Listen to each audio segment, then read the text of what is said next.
Hey everyone, how's it going? I'm sat in my car trying to keep warm for tonight's 15-mile time trial. I use like modelling software to give me an idea as to what kind of time I might be able to do given the weather conditions. More recently I'm using my windsock and it predicts that I'm probably going to do like my second fastest time today. It estimates me to do like a 32-minute effort, which is fairly decent. I am like 100% committed to this effort tonight, regardless of like how I feel, because I've not had the best preparation today. I actually went to Cardiff with Charlie for a day out, and not blaming Charlie or Cardiff, but I've got a bit of a dicky tummy, and and it's probably like the rich food that we've eaten today.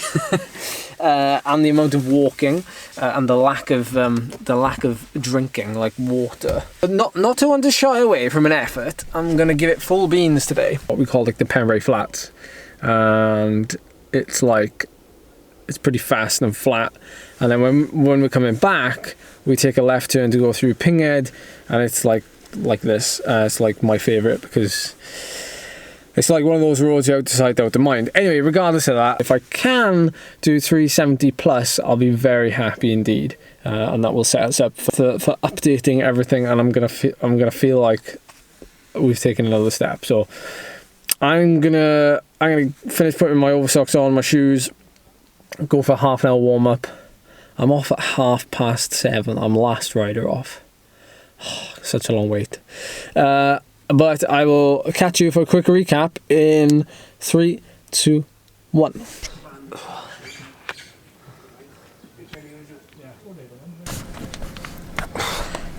Oh, I still got funny guts. I know I shouldn't have had those Swedish meatballs in IKEA. Okay, you're in for a treat now because I'm gonna analyse the time trial for you. Yeah. With this lovely scenery behind me. Because of the conditions tonight, so this is where you have to put into perspective. Because of the conditions tonight, it was wet, it was slippery. The visibility, I don't know if you can see, if you pardon the pun, but like it's probably better here than it is out on the course. The visibility was rubbish on the course, but the technical section, which is about 10 minutes worth of the whole 32-minute effort, the technical section you can't like risk anything in these conditions. So probably a couple of watts down on power there, but I certainly rode out with my skin in the final 8 minutes where I averaged 390. I don't know what WKO is going to say about this effort, so I'm going to put that up on the screen here.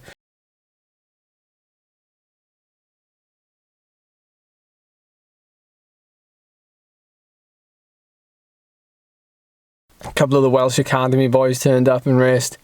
One of them was my Minute Man, the other one was his Minute Man. There was another one as well. But super fun, and I always like testing myself with time trials, especially when I haven't done one in such a long time. Of this distance, I actually paced it pretty well. I don't know if you can see that. This is the intervals.icu website. I actually paced it pretty well. If anything, saved too much for that last bit. It's the story of my life. But this is the sort of effort I need to do more of, particularly as I start coming into some of the events that I want to do and some of the hill climbs I want to target, and well, hill climbs are shorter slightly, but this is the sort of stuff that I like to be good at. And I haven't done a 10-mile time trial in ages, and I really want to do a 10-mile time trial, because that's where I've always had my power numbers taken from. So I've always had a base to use using the 20-minute test or the 10-mile time trial. I just want to end this video by talking about like good days and bad days. Obviously today I didn't feel 100%, but I also didn't feel like terrible.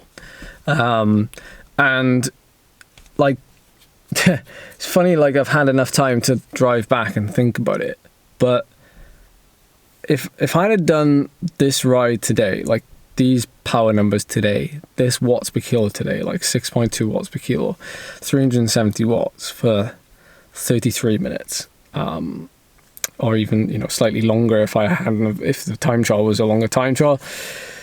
I probably could have, you know, paced it to manage a pretty similar effort. But when I think about it, if I'd have done this effort 5 years ago, it would have blown everything out of the water. Like, there's no way I was this strong 5 years ago. I wasn't even this strong like 3 years ago, I don't think. But it makes me think about the good days and the bad days, and how, like, I don't actually have like many bad days anymore, like, or any bad days. Out of 365 days of riding a year, for example, I might have like 5 or 10 bad days. They really are like few and far between. And I think that the key to that is, it's cliche, but like, I really noticed like consistency plays its part there. And I know a lot of people, like, I coach people who would leave like comments on Training Peaks now, and the same kind of comment I'm probably gonna leave after this about, you know, my stomach's not feeling great, I'm not hydrated very well today, I've been on my feet a lot, you know, I had dodgy meatballs in IKEA, and I'm kidding, by the way, IKEA meatballs are lovely. But the, you know, the whole prep for like tonight's time trial wasn't like as it usually is. You know, things changed from the norm. So I think, you know, it wasn't a bad day, but it wasn't a mediocre day.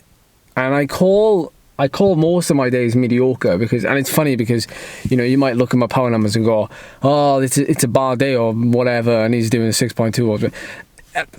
Like, yes, unfortunately, you know, that's a burden of, I guess, you know, being at that level. But in all seriousness, you know, the mediocre days, the more consistent you are, the more mediocre days you have.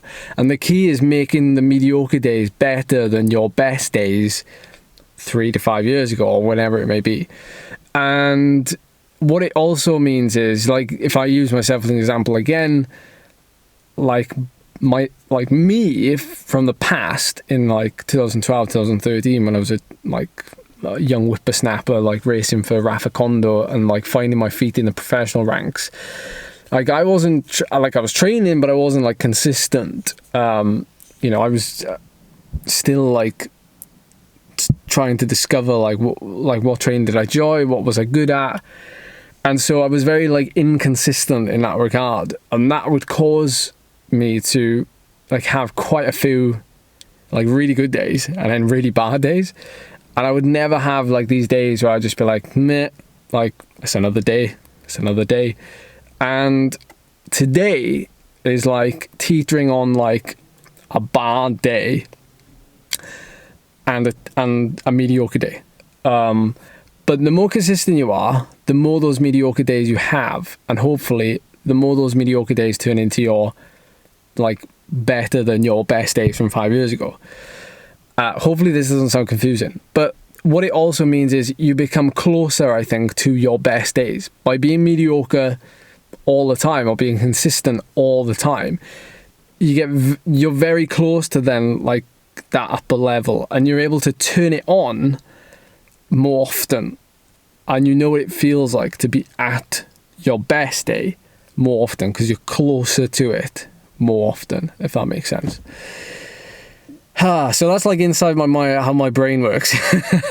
So I apologize for that, but yeah, I just wanted to get it off my chest really. So I apologize if that has taken up most of the video, but hopefully that helps maybe some of you get your head around you know, how some days can feel like complete and utter rubbish, and other days can feel really good, and how do you join the dots. But yeah, for me, I'm just gonna write down what I feel today, and it's gonna serve a purpose, you know, moving forward, because it's important. Feedback's important, and so yeah, you got to keep the ball rolling and keep the consistency going. So thanks for watching. See you in the next one.